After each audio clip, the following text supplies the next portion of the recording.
In this video we are going to be analysing SE, but to get straight into it I do want to quickly note that if you want to go and check out the live stream we did today, we did it on this PPI release and how to trade it. We said this would be a fade. You can see it moved up for exactly 5 minutes, all said in the stream, and now it's faded and went exactly back to entry, which is what we look for. So if you want to check that out, again, just go on the channel. This was uploaded today. Just very an insightful way to trade, especially trading through news releases.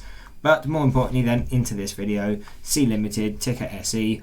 What is happening? Firstly, we're up nearly 40% on the day. Why is this? They did just have earnings, beat expectations, and the investors have now taken this well.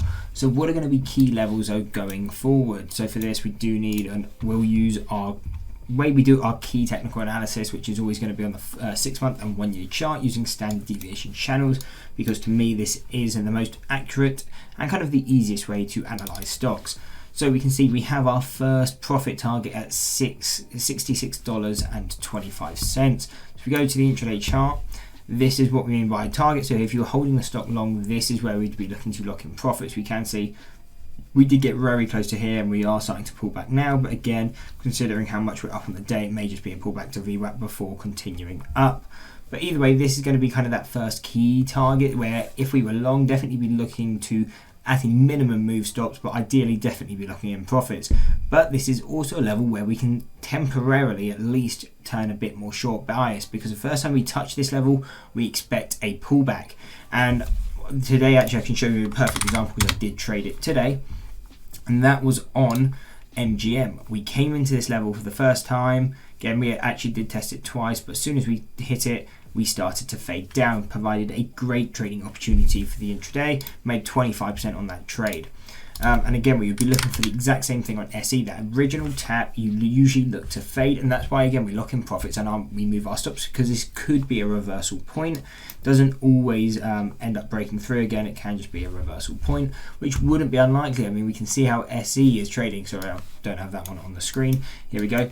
We can see how SE is trading in the day. It pushed, keeps kind of trading within these first deviations, again to be expected. So wouldn't be unlikely to see a pullback now coming into this level.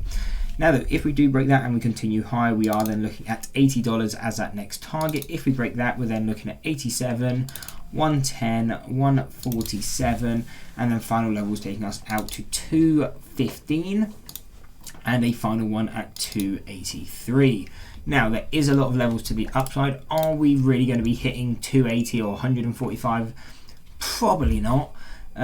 Really, the way you use these levels is just look where we are now. We're currently at kind of around the $66 level. Again, look for that original pullback. If we are able to retest it, break through, what we want to see is a pullback and a test of it, to test it as a support. So if we retest $66 and it holds, there is a good indication that we will continue to that next target, which would be $80.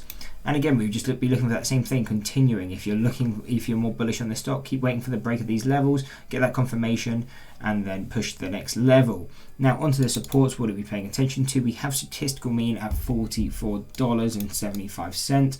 We also have the gap fill location a tiny bit above that, around $46. So again, use this as a zone. This will be a key layer of support. Because coming around to this area, again, buying pressures will be coming in. So yeah, this would be kind of our first key target. And why we say a target if you're holding this short, especially if you're coming into the 66 holding short, this will kind of be our final target. Obviously, we'll look to scale out because it may just be a pullback. It tends to be more of a scalp trade, the original tap of it, unless you're coming into the second or third deviations. On that first one, it tends to be more of a scalp trade, more of an intraday day trade. But if you are looking to swing it, again, lock in profits along the way, and our final target would then be $45. Now, it wouldn't be a level we look to buy. Yes, it's a gap fill, so you will most likely get a bounce off it, but it is also coming into a statistical mean, and when you come into a statistical mean, again, this is what we consider fair value. So buying or shorting coming into this level is always risky, because again, direction will be unclear. But if we break that, we continue down, direction will get a bit more clear coming into the $23 and the 1170. Again, obviously that is very far below that 52-week low. Are we going to come that low again? Who knows? If markets continue weak, definitely possible. But really, these would be kind of more of our long bias areas and what we would be paying attention to if you're trying to buy this stock long. But otherwise, SE, I do think it will be an easier one to trade to the upside. just waiting for the breaks, getting the confirmation on supports, and then trading direction, and then again just playing the pullbacks on the original tap of these resistances. That's what I'm looking at on SE. I hope you enjoyed the video. If you did, why not drop a like and subscribe and check out one of these 2 analysis videos.